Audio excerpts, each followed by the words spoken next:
The lure of the great tree. Another year had passed in the quiet, snow-dusted woods of Yellowstone National Park, and another hibernation was upon the bear family. For Nana, the long winter's nap was a peaceful, well-earned reprieve. But for Nikomi and Chinook, the cubs whose hearts had been touched by the magic of Christmas the year before, the prospect of a months-long sleep was a dreary, unappealing one. They were a little older now, their fur a little thicker, and their sense of adventure twice as keen. The whispers of the past Christmas, tales of lights, presents, and a kindly figure in red had become a constant undercurrent in their playful chatter, a secret language between siblings. "It's time, you two," Nana would grumble, her great paw gently nudging them toward the cave's warm, earthy depths. "The cold is settling in. The long nap awaits." But the cubs would just twitch their noses and look out at the forest, their bright eyes filled with a longing for something more. They remembered Mr. Ranger's story of how the deepest secrets of the holidays were known only to those who dared to believe, and they believed with all their might. Their restlessness led them to the edge of the woods, to a place where the scent of pine was sharper than ever.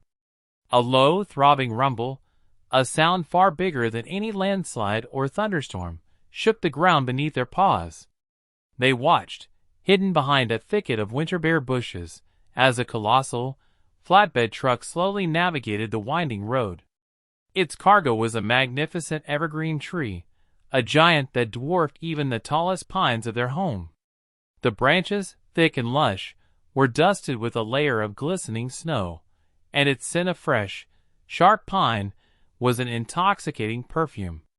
It was exactly the kind of tree Mr. Ranger had described as a Christmas tree, and they watched in awe as two humans, barely visible from their distance, worked to secure it.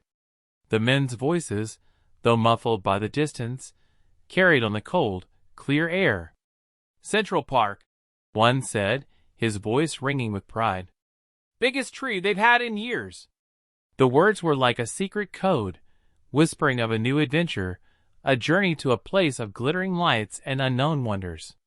The cubs, hearts thumping with the rhythm of the truck's engine, knew they couldn't simply sleep through this. The desire to see Central Park, to be a part of the grand spectacle the whispers had foretold, was too strong to ignore. Hitching a ride. Opportunity, or fate, arrived in the form of a particularly tricky, winding turn. The truck, slowing to a crawl to navigate the sharp curve, groaned under the immense weight of the giant tree. Nikomi and Chinook, their eyes bright with a mixture of fear and excitement, knew this was their only chance. With the agile grace of young bears, they scurried from the shadows of the woods and clambered onto the truck bed. The enormous evergreen, a miniature forest in itself, offered perfect cover. They burrowed deep into its fragrant, neatly branches, the sharp, fresh scent of pine enveloping them like a blanket. It was a bumpy ride, and they had to hold on tight to avoid being tossed about, but the thrill of the adventure was more powerful than any fear. The world of their quiet forest home faded behind them, replaced by a blur of passing trees and the constant, hypnotic roar of the truck's engine. As the miles passed, the scents of pine and wet earth gave way to the smell of exhaust, hot asphalt, and the faint, sweet scent of distant city lights. The cubs, nestled deep within the tree, felt the steady vibration of the engine and the subtle swaying of the branches, lulling them into a strange, urban-tinged doze. They held on tightly as the truck picked up speed again, the familiar sounds of their home now a distant memory. All they heard now was the sound of the unknown, of a great big world just waiting to be explored. The only sign of their impulsive departure was a small, winding trail of paw prints in the snow, a silent testimony to their mischief. Chapter 3. Nana's Discovery. The low winter sun had already dipped behind the mountain peaks when Nana, feeling a heavy sense of motherly duty, lumbered out of the cave entrance. The air was crisp and cold, signaling that it was indeed time for her cubs to settle in. "Nikomi! Chinook!" she called into the stillness, her voice a deep rumble that echoed through the quiet forest. There was no answer, and a familiar pit of worry formed in her stomach. She followed their scent, her sharp nose leading her to the edge of the forest road, where their scent lingered. There, etched into the thin layer of fresh snow, was the evidence of their latest mischief: 2 sets of small, determined cub footprints. But what struck her hard with terror was where the tracks ended. There were no more paw prints, just the wide, dark tread marks of a truck. The lingering smell of diesel fuel and gasoline, a pungent and unnatural odor, confirmed her fears. They had gone, and a huge truck was to blame. A flood of memories from the previous Christmas special, of whispered promises and magical lights, rushed back to her. The whispers, the magic, the talking, it was all too much. Nana, forgetting all about her planned hibernation, raced towards the ranger station, the same place she had once gone to voice her displeasure about his Christmas stories. She arrived at the cabin door, a jumble of worried snorts.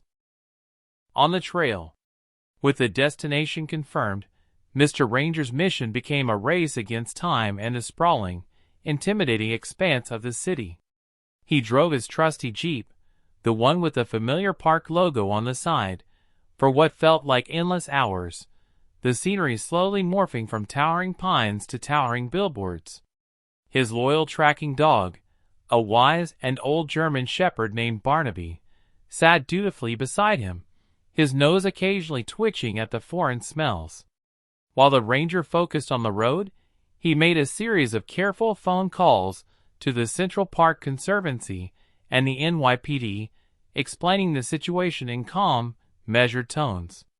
The New York City officials, more accustomed to missing pets than missing bear cubs, found the story quite unbelievable, but the ranger's earnestness eventually won them over. When he finally arrived in the city, the air was different. It smelled of exhaust, hot dogs, and 1,000 perfumes, not pine and wet earth. He felt a deep sense of displacement, a tiny piece of the wilderness swallowed by the concrete jungle. But his resolve was stronger than ever. The city was a formidable maze, but he was a tracker at heart, and he knew his cubs were somewhere within it. The city's embrace. Back in the heart of New York, Nikomi and Chinook's grand adventure took an unexpected turn. The truck finally came to a halt in a large, bustling square, filled with people shouting and bustling about. They were at the heart of Central Park. The tree was slowly being hoisted into place by a giant crane, its movements causing the branches to rustle and sway wildly. This sudden, violent motion was too much for the cubs. A great jolt sent them tumbling from their cozy hiding place. They landed with a soft thud in a pile of snow, a small avalanche of glittering ornaments and pine needles tumbling with them. They scurried away, a flash of brown fur and wide, frightened eyes, vanishing into the maze of Central Park, unnoticed in the surrounding commotion. They were alone now, in a world bigger and louder than anything they could have ever imagined. The city's embrace was a strange mix of fear and wonder. A world of wonders. Lost and alone, Nikomi and Chinook explored their new world. The city, so intimidating at first, revealed its wonders. The cubs found an abundance of discarded food in overflowing trash cans, a veritable feast compared to the berries and grubs of the forest. They marveled at the bright, glittering decorations that adorned every tree and building. They were particularly fascinated by the giant ice rink, where they watched a group of figures glide effortlessly across the frozen surface. "Look at them go!" Nikomi exclaimed, his voice filled with wonder. "They're just like the fish in our lake, but on top of the water." The cubs were starting to get comfortable, even a little bit overconfident, in their strange, new home. The city's embrace, once terrifying, was now becoming a fascinating, if overwhelming, playground. The Ranger's hunt. Mr. Ranger, arriving in Central Park, was immediately overwhelmed by the sheer scale of the city. He connected with the local park rangers, and together they began their search. Barnaby, though distracted by the myriad of new scents, followed the trail with a dogged determination. The ranger, using his knowledge of bear behavior, reasoned that the cubs would likely be near a food source. This led them to a particularly crowded area near a food cart, where Barnaby picked up a strong recent scent. The ranger's heart, which had been heavy with worry, soared with a sliver of hope. He knew they were close. The talk of the park. As Christmas Eve approached, the city's festive spirit reached a fever pitch.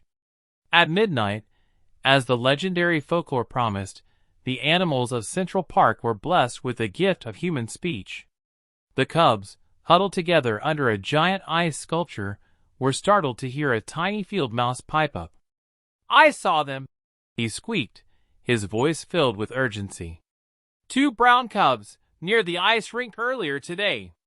The cubs, astounded, listened as a wise old owl, perched high in a tree, added, "They were admiring the lights, and they looked so sad." The animals of the park, united by the magic of Christmas, pooled their collective knowledge, and a plan began to form. The Animal Assembly. The animals of Central Park, from the city squirrels to the brave, urban pigeons, banded together. The squirrels, agile and quick, would patrol the park, searching for the cubs. The pigeons, with their aerial view, would watch from above. The field mice, with their small size, would search the ground. The wise old owl would act as the lookout, his sharp eyes missing nothing. The animals spoke in hushed tones, their voices filled with concern and determination. They knew that if they could guide Mr. Ranger to the cubs, they could all ensure a happy Christmas for their furry, lost friends. The Whisper Network. The field mouse, a brave and determined creature, found Mr. Ranger and Barnaby near the carousel. He squeaked loudly until he got their attention, then began to speak in a quiet, urgent voice. "The cubs are near the main tree," he said. "The owl saw them. They're cold and hungry." Mr. Ranger, astounded to hear a field mouse speak, stared in disbelief. Barnaby, however, understood immediately.